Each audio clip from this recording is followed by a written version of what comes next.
This is the first part in a four-part series about domestic violence and people with disabilities. So thank you so much for being here. We are joined today by Ember Maselli, she, they pronouns. Ember is a social worker, researcher, and trainer with over a decade of experience working at the intersections of domestic violence, mental health, and substance abuse. Ember has conducted and supported mixed methods research, evaluation, and training initiatives to inform healthcare, social services, education, and public policy. Ember leads with survivor-centered, peer-led approaches with a focus on equity and accessibility. They have a special interest in disability justice, traumatic brain injury, and people with lived experience working in the DV movement. Ember holds an MSW from Florida State University and lives in Chicago, Illinois, with her, do you say Illinois or Illinois? Illinois. Illinois, with her daughter and two dogs. So, thank you so much, Ember, for being here. I'm so excited for this series of presentations. It's such an important topic, and I really, really appreciate you coming here and doing this for us. Oh, absolutely. Thank you so much. And I am going to go ahead and get started. Thank you. Okay, are you ready? Okay. Oh, yes, Thank absolutely. you. Thank you so much for the introduction. I'm very excited to be here. Like Erin said, this is one part of a four-part series. Anytime I'm talking about domestic violence and any other kind of subject matter, there's a lot to get into. So today we're going to talk a lot about kind of the background, and it's kind of the part of this learning experience where you have more questions. You leave with more questions than maybe you had when you came in. And that's a really good thing because it means your brain's being curious about a new topic. So if you come out of this and are like, that was a can of worms, and now I feel like I know too much and I'm scared, that's very normal. And it will be okay. And we will address it. And like I said, and like Erin said, please put questions in the chat. I'm going to be looking in the chat. Erin and Frankie are looking in the chat for like tech issues that they will handle for me. But if anything comes up, also, if you have any questions and you'd like to contact me directly, I put my email in there. It's my personal email. My professional email is not working right now. That's just how it is. And yeah, I'm going to go ahead and get started. This is just my about me, which Erin already read and is lovely, but I think we all deserve to see pictures of my dogs. So we will start out just holding space for Punk, who's the little one with his tongue out, and Odie, who's the old man. He just turned 13. He's my sweet teenager and he hates everyone. And also, if you hear barking, that's what's going on. So, something else I just want to emphasize that Erin mentioned in my bio is that I do have lived experience as someone who is disabled, someone who does have traumatic brain injury. I have mental health lived experience, and I'm also a survivor of domestic violence myself. I say that not to say that my experience is everyone else's, but that I have this professional background and I also have a personal background, and they come together, and that's how I do my work. So that's where I'm coming from. And I'm always trying to use the voices of other survivors and other peers in my work and not just citing papers and research papers written by people with PhDs, which maybe one day will be me. But today we're going to talk about a couple of things, kind of setting the groundwork for what domestic violence is. So we're going to talk about what is domestic violence, how common is it, how does domestic violence affect people who have disabilities, how common is DV among people with disabilities, and where can I learn more? So ultimately, our goal is going to be for you to be able to recognize domestic violence and know how to support people with disabilities who might be affected by domestic violence, whether it's yourself or someone in your family, someone that you're a caregiver for, someone that, you know, maybe you just are acquaintances with, but you're seeing some things come up. So this is kind of a better way to get that groundwork laid. And as we do our other sessions, we will learn more. So in April, it'll be about dynamics and systemic barriers. So things like in the healthcare system and the legal system that are more challenging. We'll have one day where we'll talk all about kind of actionable things you can do, because sometimes this information can make you feel a little helpless, and that's the opposite of what I want to do. And then something about building connections and just having a more open question and answer about this topic. So those will be posted for you all as well. And I just also have a few notes about the language that I use. So I use the language of survivor primarily to talk about people who've been affected by domestic violence. Some people use victims, that's fine too. Sometimes I may accidentally or just happenstance say victim or cite something that says victim. Both terms are totally fine. I just tend to use survivor. And then I also use abuser or abusive partner for the people who cause harm. That's the language that I use. And I'll also refer to people with disabilities as people with disabilities, um, or disabled people, but primarily people with disabilities. And then as far as gender goes, domestic violence is a gender-based phenomenon, which means that there are power dynamics that are tied up in the way that gender roles are in our society. So it's important to talk about that and also remember that people of all genders, of all ages, races, ethnicities, backgrounds can be survivors of domestic violence and also perpetrators. And so while a lot of the data talks primarily about women or about women and men as like two distinct groups with nothing else around, um, we know that domestic violence affects people of all backgrounds. But again, most of the data and most of what I have to go on is about women. So I just give that caveat up front. And with that, like the data and prevalence information and studies I use, domestic violence is very underreported. Most of the reports we have rely on people going to law enforcement or people to complete surveys from the government over the telephone. So those are kind of the two big studies that we get our information from. And there's a lot of challenges with that. Because it doesn't represent everybody who's experiencing domestic violence, doesn't represent people who are unable to ask for help or report it for various reasons, or people who don't get the chance to because the relationship ends, or unfortunately something negative happens that they're not able to report that. There's also just a lot of data that is very dated. It's older. I try to use as much up-to-date information as I can. But again, a lot of these big studies are only done every 10 years. And we're kind of at a new cycle where the new studies should be coming out. But a lot of information at the federal level is just slow to come out right now for various reasons. So those are just some notes on language I'm going to use. We're almost to the meat of it. I also just want to remind you to take care of yourself through this.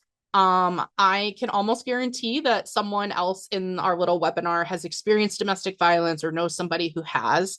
It's a very common phenomenon that affects a lot of different people. We're going to talk a little bit about ableism and about some other more challenging topics that might be a little upsetting. So just making sure to take the time to feel your feelings, but also take space if you need to. Take a deep breath, stretch out. I've been working out and I'm so sore. So if you see me going like this, that's what's going on. Um, yeah, just take care of yourself. And this is a lovely picture of Chicago that I wish I took, but I didn't. So there you go. All right. Now, I'm just looking at the time to make sure I'm on track. I think we're good. So, before I'm talking about domestic violence, I want to talk about relationships on a spectrum. So every relationship kind of exists somewhere on this line, right? I have three distinct boxes, but it's kind of blurrier, right? There's healthy relationships, unhealthy relationships, and abusive relationships. And for today's purposes, we're mostly talking about intimate partner relationships. So boyfriend, girlfriend, husband, wife, partner, someone you're romantically or used to be romantically involved with. Um, but these aspects come up in any relationship. So in healthy relationships, we're looking at a lot of really quality, open communication and a level of respect and trust and honesty between the partners. There is equality among the partners. Maybe this is like financial equality, or they both partners are viewed as equally valuable people in the relationship. They take personal time away from each other. They don't have to constantly be together. They're not constantly agonizing when one partner goes and does something without them. And they have a lot of joint decision making, especially if you're in a relationship where maybe you are living together. There's a lot of joint decision making that goes with that goes with parenting, all sorts of things. So when we're looking at unhealthy relationships, we start to see some of these things start to break down. Maybe they're not kind of turning violent or abusive, but they're starting to break down. There's a lack of communication. There may be disrespect or distrust, and dishonesty, attempts to kind of control the situation, kind of control the relationship, only spending time together, not really having time to see people outside of the relationship. And maybe like financial inequality, where one partner feels like they are not um, able to make as much of the decisions because they are not the breadwinner. And then we have abusive relationships. So not every abusive relationship has all of these things. And this is an inclusive list of all the things that would make a relationship abusive. But what we see is that communication that has now broken down is becoming hurtful and threatening. It's harmful, it's emotional abuse, it's psychological abuse, which we're going to talk more about. Mistreatment, accusations of cheating, trying to control and isolate a partner, keeping them away from their family and friends, and then, of course, physical, sexual abuse, and other forms of abuse. So, most relationships do not start in this red abusive box. Most relationships start somewhere in the green or yellow. Because if you go on a first date and someone is doing everything in the red box, chances are that first date doesn't become a second date. And so, for an abusive partner, they are going to start out having more concrete communication, more respect, more honesty, more equality, more equity. And over time, these things kind of degrade as abuse tactics ramp up. So we're going to talk about that. Hello. Okay. So what is domestic violence? I'm talking about it from like the phenomenon that happens in a relationship. The legal definition of domestic violence is different depending on where you live. The definition in New Jersey is going to be different than the one in Illinois, is going to be different than the one in Kansas, which could be different than the one in Kansas City. There's all different levels of legality, but today I'm just kind of talking about what it looks like in a relationship. So that's what this definition is. So, domestic violence, sometimes called intimate partner violence, is a pattern of intentional behaviors intended to assert power and control over a partner or a former partner. Now, if I'm in a big room with people, usually I don't give you all the pretty bolded purple words and I ask you which ones are kind of standing out to you in this definition. But today we get to cheat. So, the first one is that it's a pattern. When we see these abusive behaviors here, it's not a one-time thing that's happening. It's something that is a pattern of intentional behavior. It's happening on purpose. It's not, oops, I accidentally hurt your feelings. It's something that is happening over and over and it's intended. And the intention behind these behaviors is to assert power and control over a partner. So these are the things that we look for. It's a pattern, it's intentional, and it's about power and control. This definition isn't to say like, well, your relationship's not abusive, it's just unhealthy. If you think your relationship is abusive and you want to seek support and services for that, you should do that. This definition is not to exclude anybody from this, but to just show the dynamics of what domestic violence looks like. So that's why we talk about the pattern, the intentional behaviors, and power and control. I just want to check the chat real fast. Great, doing lovely. All right. So, abuse tactics or ways of asserting power and control can be a lot of different things. And when we talk about power and control, this image I have on the right, this is a power and control wheel, and this was developed in Duluth, Minnesota, in I believe 1992. So this is a little dated, and it's a little different than how some people might talk about domestic violence in 2026. But I find it to be a really valuable tool to understand how encompassing this becomes. And so on the outside of this wheel, we kind of have physical violence and sexual violence that are making up this outside crust. And then the inside, each of these little pie pieces is kind of a different type of abuse or tactic that can take place. So I'm going to go through those on the wheel, but I just want to talk a little bit about these I have listed here before I get into kind of the power and control aspects of that. But so domestic violence can include physical abuse, sexual violence and abuse, emotional or psychological abuse, financial abuse, isolation, spiritual abuse, so not allowing somebody to practice their spiritual practices, not letting them attend spiritual events or things that are important for their healing, stalking and cyber abuse, and then restricting access to care, things like restricting access to health care, to reproductive care, things like that, access to medication, all sorts of things. So now this is the part where this can become like a huge presentation just on each of these little pie slices. But what I'm going to try to do is give you an overview of them in a way that helps you understand them a little better without getting too in the deep end on it.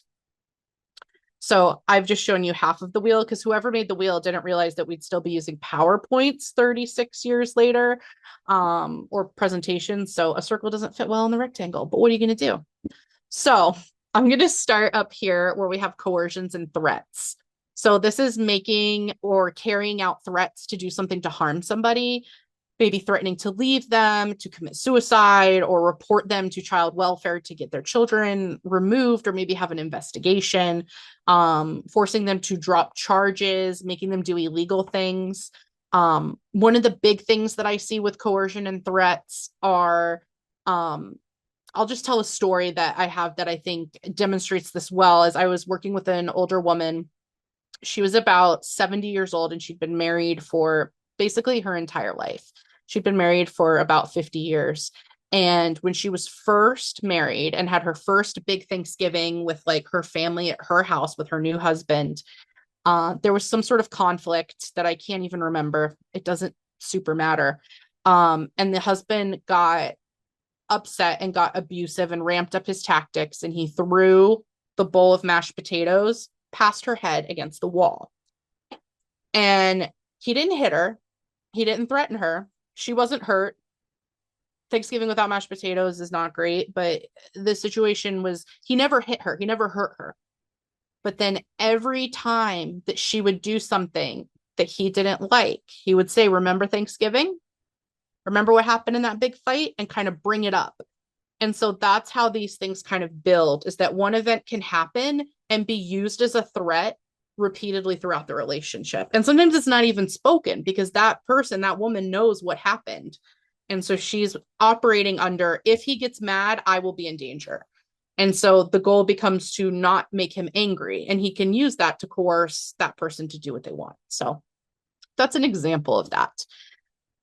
We also see a lot of just like coercing people into sexual behavior, illegal behavior, like buying or using substances that they don't want to use or using more than they want to use.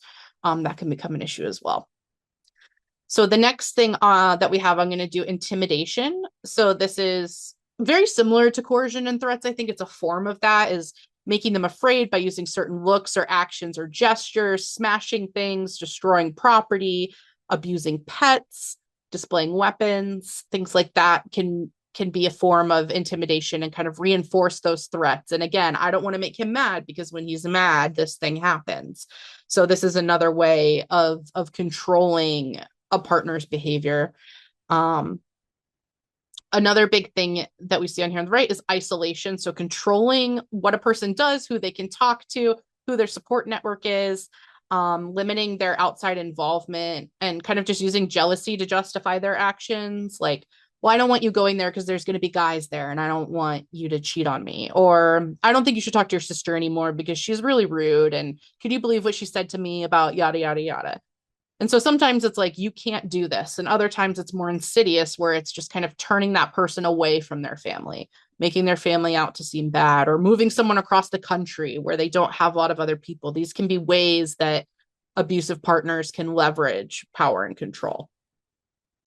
So the last one on this page, when this was originally made, it focused mostly on male privilege. I like to talk about this with privilege overall, because this happens with any privileged group of people. So using their privilege to assert control over them. So for male privilege, treating a partner like a servant, making all the decisions, acting like the king of the castle, being the one to define gender roles, that can be a big thing that happens. And also using their male privilege to be more believed. Law enforcement is more likely to believe like a calm man at a scene than a crying woman who's just been traumatized. And so they know that. Abusive partners will know that and can use that. The same thing can happen with disability. An able-bodied partner, or a partner who is neurotypical, or a partner who doesn't have the same like mental health diagnoses, can kind of appear to be more put together or be more trusted in our society because of how we stigmatize disability. We also see this with race. Like if one partner is white and one partner is Black, there can be ways that that partner can use their privilege to assert power and control over a partner.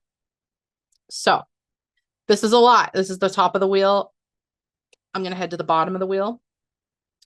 The first thing is economic abuse. preventing that person from getting or keeping a job, making them ask for money, giving them an allowance, taking their money, not letting them know about or have access to family income. This is a really big piece that keeps a lot of people in relationships longer than they want to be, because the financial abuse and the way that our society kind of ties people together, especially in a marriage financially, it can be very challenging. And people who are on disability or who are receiving SSI or SSDI, the way that their money is managed is very challenging. And so this can be even more exacerbated for folks who are on a fixed income or on some form of welfare or subsidy or something like that. So that can be really important. Um, I cannot tell you, when I worked as an advocate in an emergency room, I cannot tell you how many people would come in with maybe the first or a new violent incident. The relationship had kind of escalated to violence. And she's like, and it's crazy because I was supposed to start my new job today. Um, Abusive partners will often sabotage the survivors from getting and holding jobs. Maybe they're calling their job multiple times a day. They're calling in and saying like, "Hey, my wife, she's working real hard, but I got to let you know she stole from the office and I just wanted to be honest." These are all real things that I have heard happen and read about happen and worked with survivors who these things have happened to. So, it's tough. Using children is another big way that abusive partners can leverage power and control, making them feel guilty about the children, making them feel like a bad parent, making the children relay messages, using like visits to harass them or threatening to take the kids away, kidnapping, harming the children, doing any kind of thing to sabotage custody, things like that. There's also minimizing, denying, and blaming. So this is making light of abuse, not taking it seriously. This is where like gaslighting comes in. So making somebody feel like that they know that their reality is real, but you keep denying it. So someone might say like, "I really don't like when you yell at me." And he says, "Well, I never yelled at you. I told you that you needed to do the dishes, but I didn't yell. I didn't raise my voice. I don't know what you're talking about." And maybe the first time the survivor hears that, she goes, "Oh, maybe he wasn't yelling, maybe it's just me." But then it keeps happening, and her reality and his reality that he's sharing with her are very different, and that can be very challenging and make it difficult for a survivor to feel like, "Hey, this is bad and this is happening to me and I do deserve support and services to help me out through this," while their partner is kind of denying that any of the abuse is happening. And this is really closely tied to emotional abuse. This can be like put downs, bullying, making them feel bad about themselves, calling them names, making them think they're crazy, playing mind games, humiliating them, making them feel guilty about things. And all of these kind of intersect with each other, right? We could see how you could emotionally abuse somebody about money or about their children or about their appearance or their abilities. So none of these things stay in their pie slice by themselves. It's kind of like when you order a pizza, you don't know if your half is going to have like all the pepperoni or all the veggies or all the mushrooms on one side, or if it's going to be even, um, unless you're making your own pizza. And Godspeed if you're doing that. But yeah, it's not evenly distributed. And these things all overlap. But I think this power and control wheel, I'm flipping around, I'm sorry, because I just want to show you the whole one, is a good way to kind of start thinking about what this looks like. But it's just a starting point. So, oops, I'm skipping ahead. I'm sorry. Every time I hit the key, it goes twice.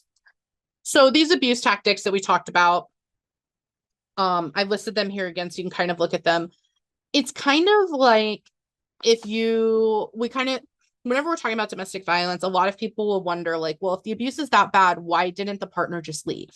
Why didn't the relationship end? How did they not see this coming? And it's a lot of, well, what did the survivor do that I don't agree with, that I don't like? Why is this happening? And so I really like this. I was trying to find this cartoon door that I can imagine from childhood and I couldn't find it, but a door that has a ton of locks on it.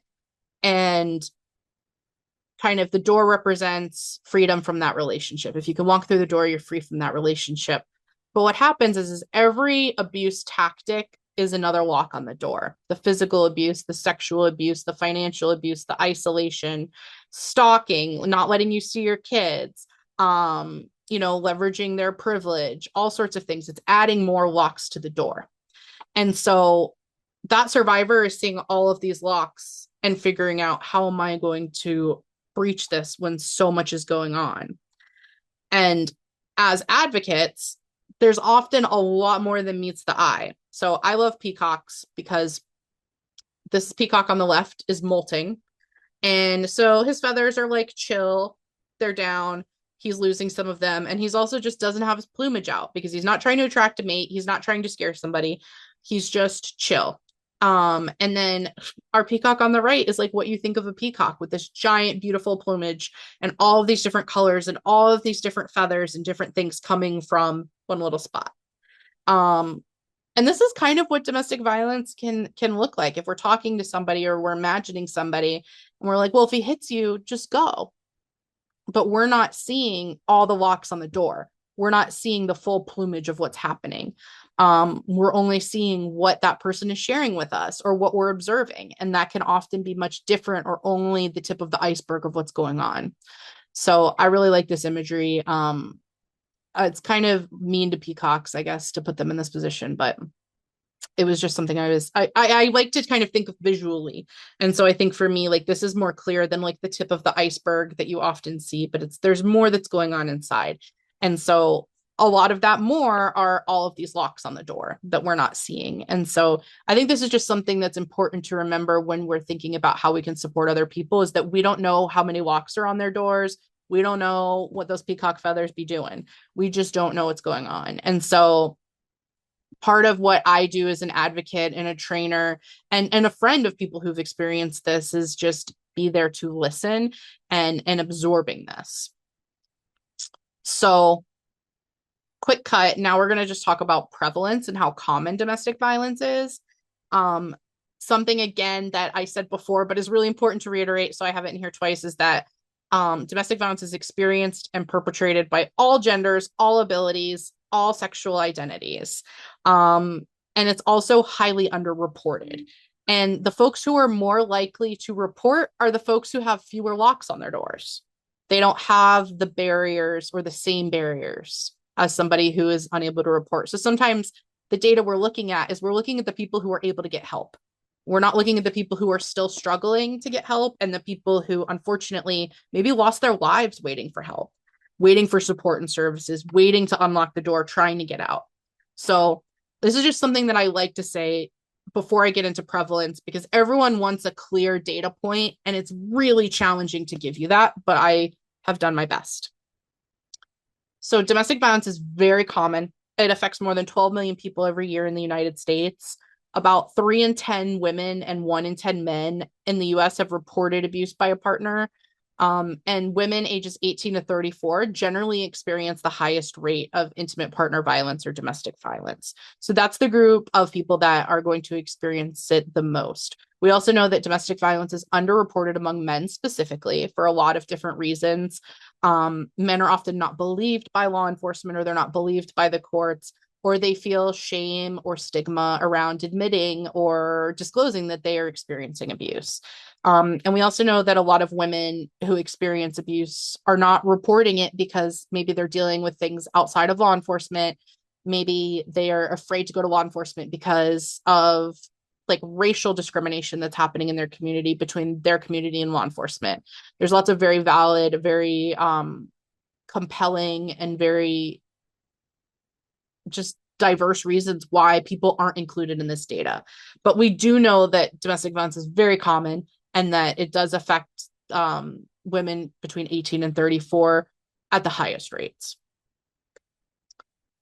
About 25% of children are exposed to domestic violence in their home. So this is a quarter of children. So when we're thinking about what that means long term, we also know that children who are exposed to domestic violence are more likely, for boys, they're more likely to become perpetrators. And for girls who are growing up in homes, they're more likely to become survivors themselves.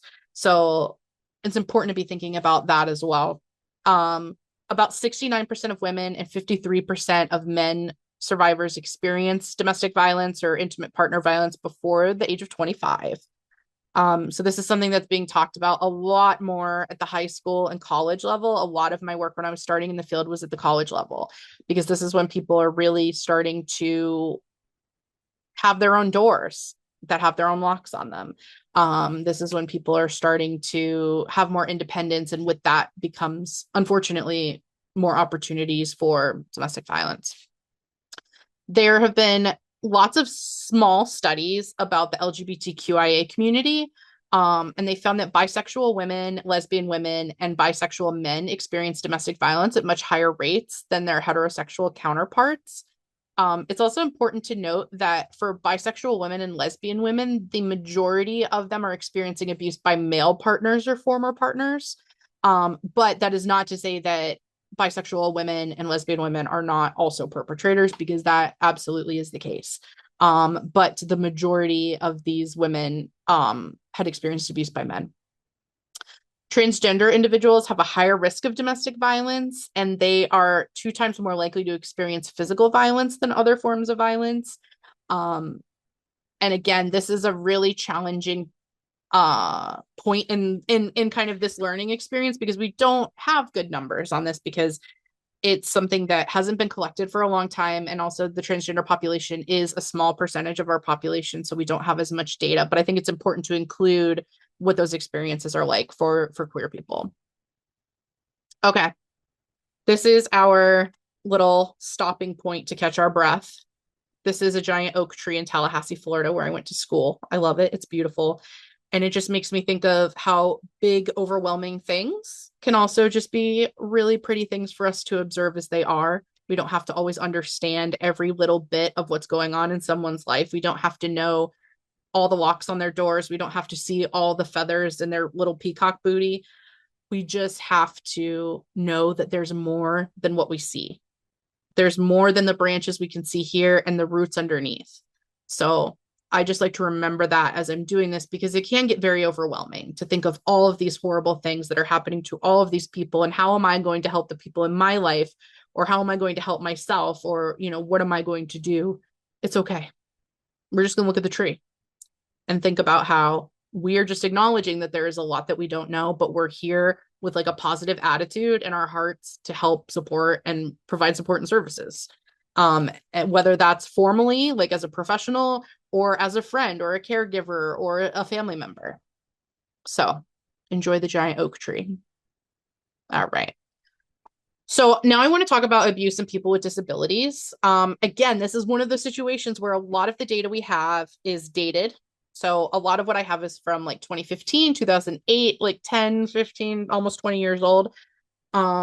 But I believe it is accurate and helpful for what we're talking about. So people with disabilities are twice as likely to be abused by a partner than people without disabilities. So that right there, if we extrapolate that, that's about 2 in 3 women with a disability experiencing intimate partner violence or domestic violence. Sorry, I am choking. And people with disabilities report more severe physical abuse than those without a disability. So the abuse is often more frequent and more severe for people with disabilities. And studies estimate that about 80% of disabled women have been sexually assaulted. And the majority of those women, it was by an intimate partner or a former partner. And that is an incredibly high number compared to women across the general population, which again is about 1 in 3 for sexual assault. There is a little more data about this than I could get into, and we'll talk a little bit more about it next month, hopefully, to kind of frame what we're going to be talking about then about systems and things like that. But this is kind of a good general overview. We're back to our door. I love to beat a metaphor. So I want us to think about the door of someone who is experiencing domestic violence. We have that power and control wheel. We're seeing all of these different things that can add locks to the door. And then I want to think about how disability adds locks to the door, and not that person's disability, but that person's experience moving through society as a person with a disability, because that's really what we're talking about, is what it is like to move through those systems as someone with a disability. And police are less likely to respond to domestic violence calls against people with disabilities. And one study found that they respond to 90% of reports by people without disabilities, but only 77% by people with disabilities. And again, this is people who are calling law enforcement, and this is also people who are being identified as having a disability. And that can be challenging because oftentimes people who have disabilities that are not as visible, or maybe they don't have as many support needs up front, it can often just be dismissed as not having a disability. There's a lot of stigma and shame that prevents the survivors from speaking out as survivors, but that is even more so reported among survivors who have disabilities. Um, there's also a lack of accessibility and knowledge about disabilities. And this accessibility is physical and also attitudinal. So, physical accessibility is like, does a domestic violence shelter have wheelchair accessibility? Is there a way to communicate with somebody who is deaf or hard of hearing, or someone who has visual impairment? Like, are there things that are set up in the shelter so that it's accessible for them? Ramps, handrails, telephone, things that work better for them communicating. But then there's also this attitudinal accessibility, which is what people who are providing support and services for survivors are willing, how accessible they're willing to be in their work. So an example I give of this that I really love is I was working in a psychiatric hospital, and I was working with a survivor who had schizophrenia, and she was actively having hallucinations at the time that I was there to meet with her and kind of talk about what was going on and figure out what her safety needs were, where she wanted to go after she left, things like that. And when I went to talk to her, she was actively having hallucinations and delusions and felt like there were aliens listening in the air vents in our conversation. And my approach to that was, let's find a room that doesn't have air vents and go talk there. And she was like, okay. And we found a better area to talk. And that it probably took us 3 minutes to find another space, talk to the charge nurse, figure out another room we could go in, make sure she was comfortable, she was good, and we go on from there. Because she had things to talk to me about that didn't have to do with the aliens and the vents. And this sounds so outlandish, but it really is something that happens very often, is that there are small things that providers can do, that friends can do to kind of be more accessible to folks when they're providing support and services. So that's what we're trying to do. And then the other thing about these systems, the way that kind of our society is putting more locks on the door for survivors, is that abusive partners leverage that disability for power. I've worked with survivors whose abusive partners destroyed their accessibility equipment. Maybe it's breaking a wheelchair or kicking the ramp out of the way. To larger things, I had somebody who had a deafblind communicator, which was a very fancy computer, so that she could type in Braille and it would text it, and then it would read the Braille back out to her because she was deaf and blind. So it allowed us to communicate within the shelter. And when she didn't have that because her abusive partner destroyed it during her time at the shelter, I had to communicate with her the best way I could, which would either be slowly text messaging back and forth, or we would do tactile sign language. And it was something where my organization sent a bunch of us to get basic sign language training so that we could talk to her about safety issues and things like that, because sometimes we had to be able to talk to her in an emergency.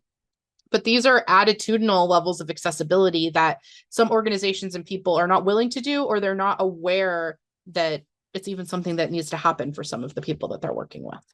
So I just wanted to include this quote too that I found in an article from a survivor who has a disability. And she said, talking about my disability, the organizations re-traumatize my experiences about violence.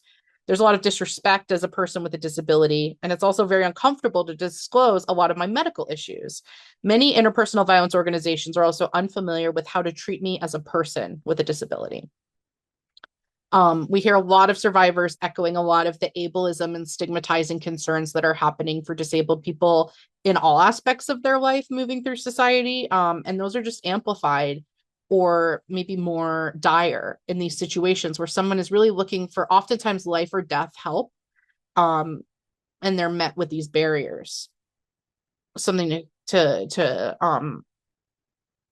think of. And another thing that happens is that people become disabled as a result of abuse, or their disability is exacerbated by abuse. We know that mental health disabilities are very prevalent among people who've experienced domestic violence. We often see depression, anxiety, post-traumatic stress disorder, substance use, other mood disorders that are affecting survivors. And some of these things are very treatable, and others may last throughout the rest of that person's life. The degree of disability is not what I'm here to talk about. It's just the manner in which it can come up. Or someone who had these experiences before, had these mental health conditions before, they could be exacerbated by abuse. Um, Another thing we see is just disability from injury. Some studies have shown that up to 90% of survivors of physical abuse have face and head trauma, and that can often lead to concussions, which are traumatic brain injuries, that, especially when compounded, can cause real problems. We see, football players who have passed and had autopsies. We know that their brains have been severely damaged from repeated head trauma, called CTE. Um, Chronic traumatic encephalitis of the brain. And we also are now seeing this in survivors of domestic violence, as they're having brain damage that's similar to football players or people in the military who've experienced brain injuries from military action. There's also a lot of spine and nerve damage that can happen and cause long-term disability. Lots of pregnancy and postpartum complications occur, both from physical injury, like a physical abuse endured during pregnancy, but also the emotional stress of living within that relationship can cause a lot of problems, like low birth weight, going into early labor, preeclampsia, and high blood pressure, things that can be very life-threatening for mothers. There's also a high rate of gastrointestinal disorders, chronic pain, high blood pressure, headaches, fibromyalgia, autoimmune disorders. There's so many other health conditions and disabilities that we have shown are very strongly correlated with being a survivor of abuse, either directly from injury or from the stress that your body is under from living in that fight or flight kind of panic for however long that person is in that relationship. And or even after the relationship ends, the abuse often doesn't stop. So there's lots of ways that disability can be acquired as a result of abuse. And then that now is giving that abusive partner many more tactics and many more locks to put on the door. And that plume of feathers is getting bigger because now there are all these new things that are happening. So it's kind of a cyclical in this way. Again, the locks. I wanted to make sure I didn't forget to talk about the locks, and I think that won't be a problem. So I want to talk a little bit about what comes next, kind of addressing where some of the holes are in what I've talked about today. So for next month, it's going to be dynamics and systemic barriers. So that's going to be talking a lot more about examples of what abuse looks like and how systems are often inaccessible or unhelpful. And then we'll talk more about actions that we can take and building connections. And so I think that's going to really give us a more colorful picture of what we're talking about here. I also included some resources here. I am sure that Aaron and Frankie also have other resources because they're more familiar. I have only been to New Jersey twice. I'm so sorry. But it's a lovely place. But these are some national resources as well that are very helpful, and they can also link you to other organizations in your area that can help. And they know of organizations that are more accessible and more trauma informed, that maybe provide services for people with disabilities, but are also going to be more knowledgeable about domestic violence dynamics. And then I also have my references, but that is not super exciting or fun to look at. So I guess now I just wanted to open it up and see if anybody has any questions, or anything that they want to make sure is addressed next time in one of our next sessions, so I can make sure that I have that for you. I also want to say that this webinar is being recorded Yes. and the slides will be up on our website in a few days along with this recording. Yes. If you have any questions, you can type them in the chat box. You can put them in the Q&A box, or if you are more comfortable, you can speak on audio if that is your preference. I'm also happy to stick around after people leave. If you want to just talk to me for a bit one-on-one, I have a couple more minutes, so I'm also available to do that. I know sometimes it's just easier to talk about this stuff one-on-one and not in a Zoom full of people you don't know. Absolutely. That's a fantastic point. You can also reach out to Frankie, myself, or Ember. If you have any questions you're not comfortable saying in front of everybody, this is a very delicate subject as well, so feel free to do that. And otherwise, this was amazing. Ember, thank you so much. It really is so much information, and you did a fantastic job at kind of breaking it down into um, kind of clusters that are important to go with each other. So this Yeah. is so great. Thank you Not, so much. not great that it happens, but it's great that we're talking about it. Yeah, that's my perspective on it. And I think it's difficult to engage in with it if it's something new. Um, for me, this feels very natural, but I know that every time I come in a room, there are people who maybe have never talked about domestic violence in this detailed of a way before. So it's a lot. And if you have questions that come up, like you're laying in bed and you're like, oh, I wonder about this thing, like really email me. I am so happy to answer questions and help lead you in the right direction to talk to somebody who might be able to better meet your needs, or if you just have a curiosity, happy to help.